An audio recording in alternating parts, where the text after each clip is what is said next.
Graciela Paraskevaídis and the Clang, a critical juncture in her musical practice. The Argentine-Uruguayan composer Graciela Paraskevaídis, born in 1940 and passed away in 2017, is internationally recognized for her artistic production and her musicological contributions, both of which are strongly driven by an explicit political stance. I argue that the Latin American identity of her work is the result of a conscious effort that goes beyond mere geographical coincidence. The Latin American quality in her music is an attitude evident in the use of specific compositional decisions and aesthetic resources, one that is also ideological and intrinsic to her wider professional practice as a musicologist and as a composer. In this sense, her experience at the CLAEM, the Latin American Center for Advanced Musical Studies, where she was a fellow in the years 1965 and 1966, marked a turning point in her artistic output. With funds from the Rockefeller Foundation, composer Alberto Ginastera funded the CLAEM, as I said, the Latin American Center for Advanced Musical Studies, incorporated as part of the Gitela Institute in 1962. CLAEM produced numerous works of electronic and acoustic music. And it also attracted prominent international guest lecturers such as Aaron Copland, Luigi Nono, and Yanis Xenakis, among others. As a CLAEM Fellow, Paraskevaídis was able to take part in one of the most significant programs of aesthetic modernization in the 20th century in Latin America. More importantly, however, she established connections with colleagues from different countries across the continent. Previously, to get access to this type of training in avant-garde composition techniques, composers would have had to travel to Europe or the United States, or find a master who traveled to Europe or the United States. The CLAEM courses provided a point of entry within the continent. In other words, there was this interconnection between various points on the periphery, rather than a link between the periphery and the center, that allowed her to recognize the need to develop a unique paradigm for creating, studying, and understanding Latin American music. The first work in Graciela Paraskevaídis' catalog is Magma Uno for ensemble, written in 1966 and 1967, immediately following her years as a CLAEM Fellow. Remember, she was in 1964. Demonstrating the impact CLAEM had on the composer's identity. In her words, "Even though it is not in fact my chronological opus 1, it is so officially and voluntarily because, in my judgment, it marks the true beginning of my compositional work, based on the awareness and experiences gained during my period of study and discussion at CLAEM." Because of this, there is not much information about her work before Magma Uno. We know that prior to CLAEM, the composer had studied at the National Conservatory of Music in Buenos Aires, where she took composition lessons with Roberto García Murillo. And in Omar Corrado's book, Study on the Musical Work of Graciela Paraskevaídis, 5 pieces predating the 1966 one are mentioned. These pieces were being revised by the composer at the time of the book's publication in 2014. However, it seems that the composer passed away before making any revisions. Fortunately, I located copies of the manuscripts of 2 of these pieces at Indiana University Library. One of them is Parámetros for ensemble from the year 1965, and 5 pieces for piano from 1964. You can see the first 2 pages here. To describe her pre-CLAEM music, I analyzed this piece, 5 pieces for piano, and then compared its characteristics with her other solo piano works. Un lado, otro lado from 1984, Otra vez 1994, En abril 1996, A hombros del ruiseñor 1997, Contra la olvidación 1998, 2 piezas para piano 2001, and Cada cual 2010. This decision was informed by the thinking that solo piano serves as a basis for consistency, as well as a unifying element for this comparison. This serves to illustrate the impact that CLAEM had on Paraskevaídis' musical output in terms of the broader discussion of her early work and the influence of the CLAEM experience on her later work, what musical characteristics were there before and which ones were abandoned.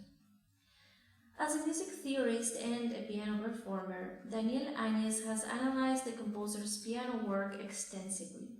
In his doctoral dissertation for the University of Montreal, Silence, Repetition, and Staticity, Non-Discursive Elements in Selected Works for Piano by Graciela Paraskevaídis, Eduardo Bertola, and Mariano Etkin, Áñez analyzes a piano piece by each composer to explore the non-discursive nature of their music from a political dimension.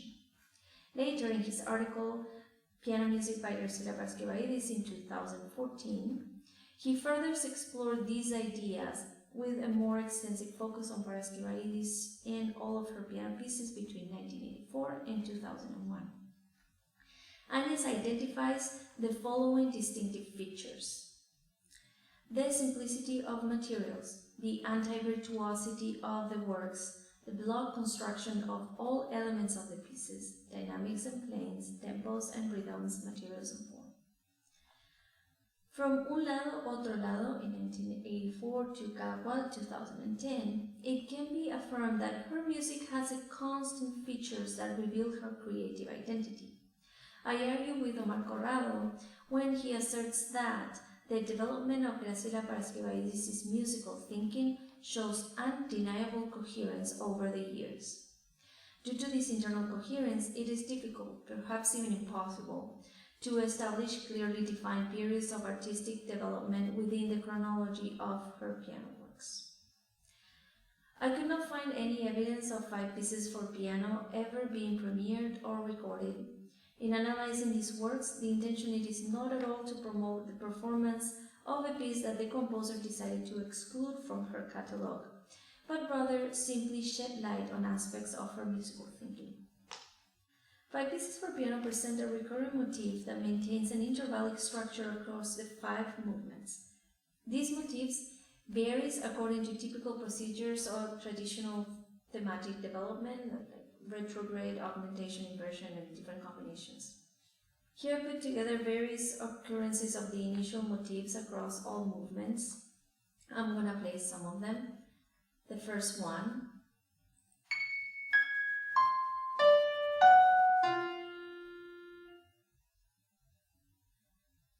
Now I'm going to play a harmonic version of that. You can see it on the second line. It's the second movement, bar 18 and bar 19.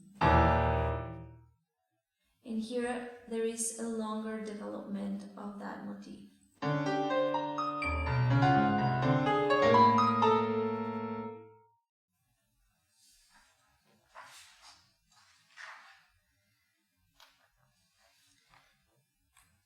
On this figure, you can see a material that is shared almost identical by movements 3 and 5, and is the only instance in the piece that something like this happens.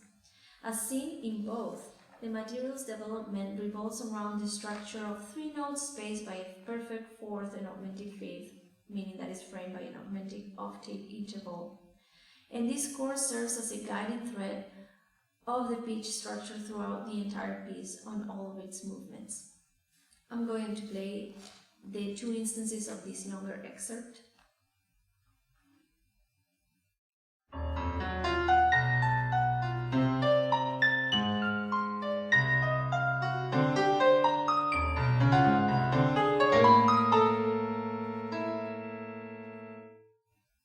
That was movement 3, now movement 5.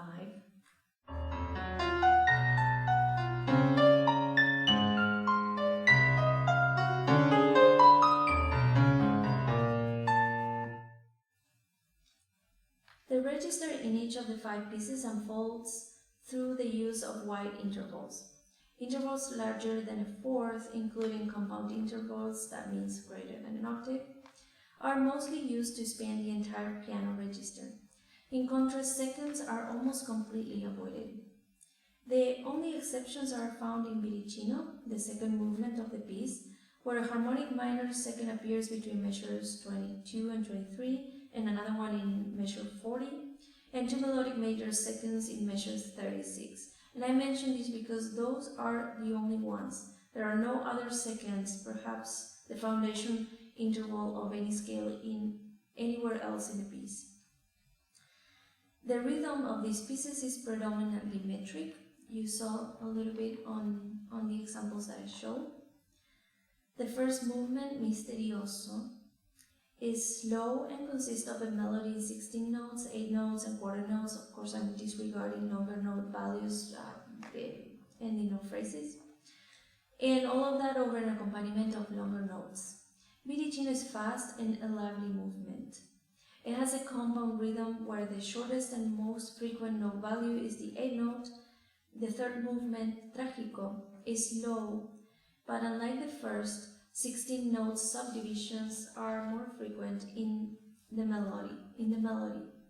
And the shortest note value is the 16th note in quintuplets. You saw an example of those quintuplets in the little excerpt I played. The fourth movement, grotesco, broadly follows the rhythmic and textural structure of a waltz. Finally, funebre is quite similar to the third movement due to the extensive recurrence of musical materials in relation to the total length of both. As a reference for these dimensions, the table in figure 4, here you have it, has all the tempi and durations and numbers of measures of each movement. Excuse me. The dynamics mostly accompany the melodic movement with crescendo and diminuendo indications during register ascents and descents. This behavior might seem generic, but it gains relevance when compared with her later works. Now, in contrast with 5 pieces for piano, her later works show that there are 4 traits that have been abandoned in favor of new musical behaviors. Those are thematic developments, certain traditional aspects of rhythmic behavior, intensity, by that I mean dynamics, as mere expressive emphasis for other musical parameters, and the abundance of textures, form, and materials within a single musical piece. Let's start with the thematic development. The thematic development implies a more or less equitable distribution of the total chromatic scale and melodic movements, though sinuous and staggered, spanning registral extremes, and that was replaced by pitch groups characterized by their timbral sonority rather than their intervallic properties. In other words, her compositional processes are linked to the materiality of sounds as blocks rather than linear parametric and teleological development. In her later works, registers are commonly organized in independent layers. For instance, un lado, otro lado, and in otra vez, we find separation into 3 layers, like high, middle, and low registers. I'm going to play some. Un lado, otro lado.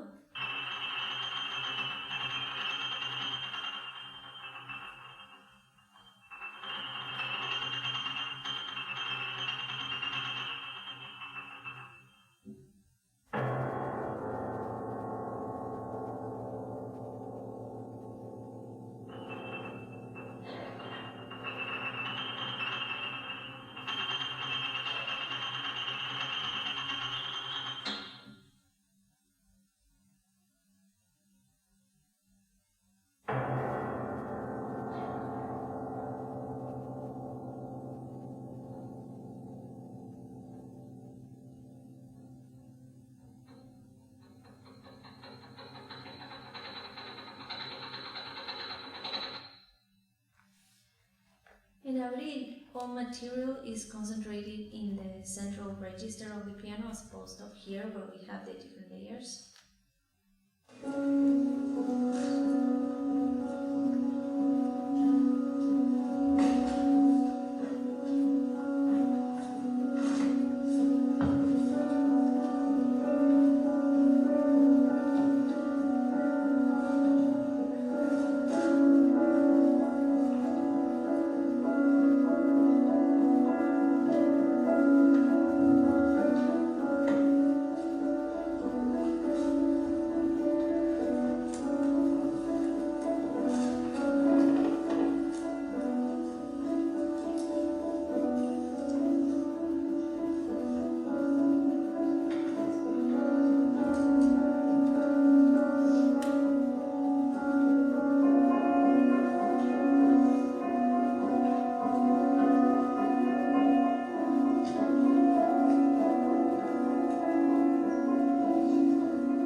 example, contra la olvidación, a similar pattern occurs but is less restricted, spanning from the middle register to the high extremes.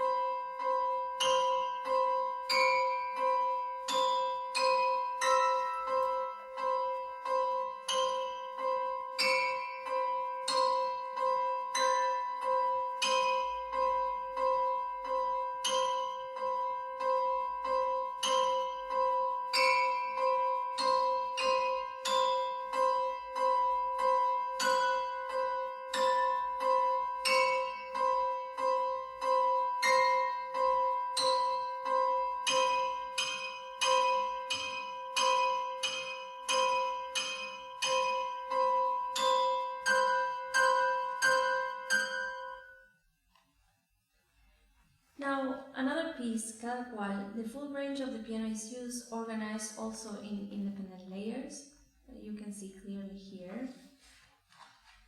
And in many works, the musical material consists of a fixed pitch group that does not develop.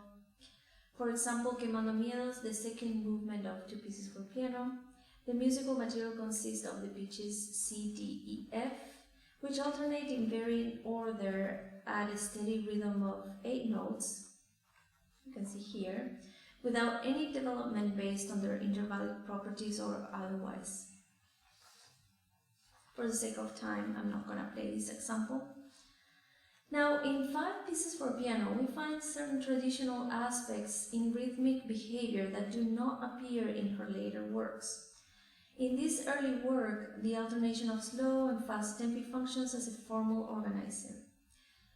We also mentioned that Grotesco, the 4th movement, is a waltz, which determines the general attributes of the rhythmic behavior and the musical structure of the movement.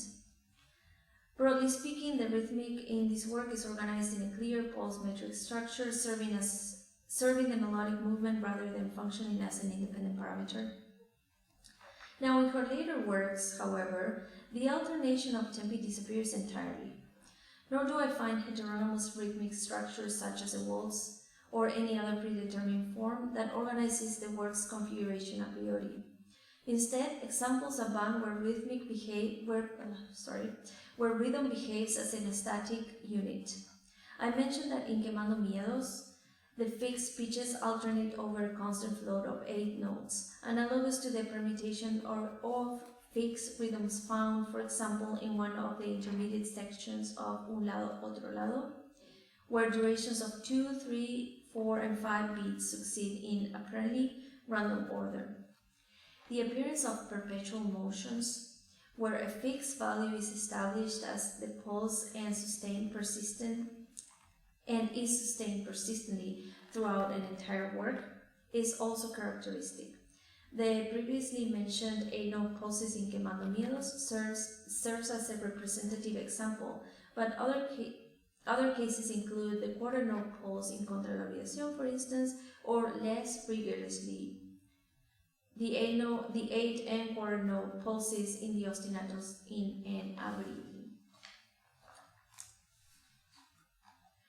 Now, regarding dynamics, I observed that I already mentioned that in 5 pieces for piano, it acts as a mere expressive emphasis for other musical parameters, crafted with a fluid and versatile range with detailed dynamics variations, mostly to support the melody. In her later works, by contrast, I find what Bolivian composer Sergio Prudencio calls sensitive dynamics, where either a fixed point on some limit of the scale is sustained throughout the entire work, or dynamic variations occur in contrasting abrupt and/or staggered blocks. In both cases, gradual intensity changes are avoided as much as possible. The only exception is the trill from measures 6 to 17 of Un Lado, Otro Lado. I'm going to go back to that one. Is here. The crescendo for pianissimo to fortissimo followed by a diminuendo returning to pianissimo, is integral to that material that you can see there, but is the only case that you will find a crescendo or diminuendo. In all other works, one of Prudencius' two dynamic behaviors is present.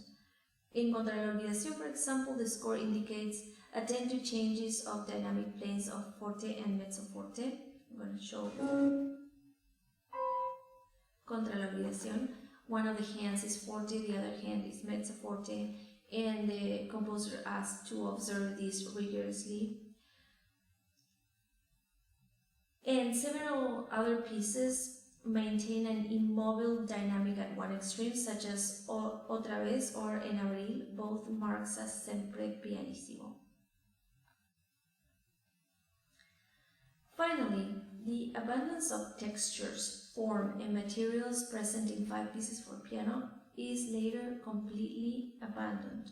Paraskevaídis' post-CLAEM pianistic output is characterized by austerity and statism in the composition of juxtaposed musical materials. While 5 pieces for piano does not overwhelm with diversity, it lacks the extreme austerity and statism highlighted in her later works.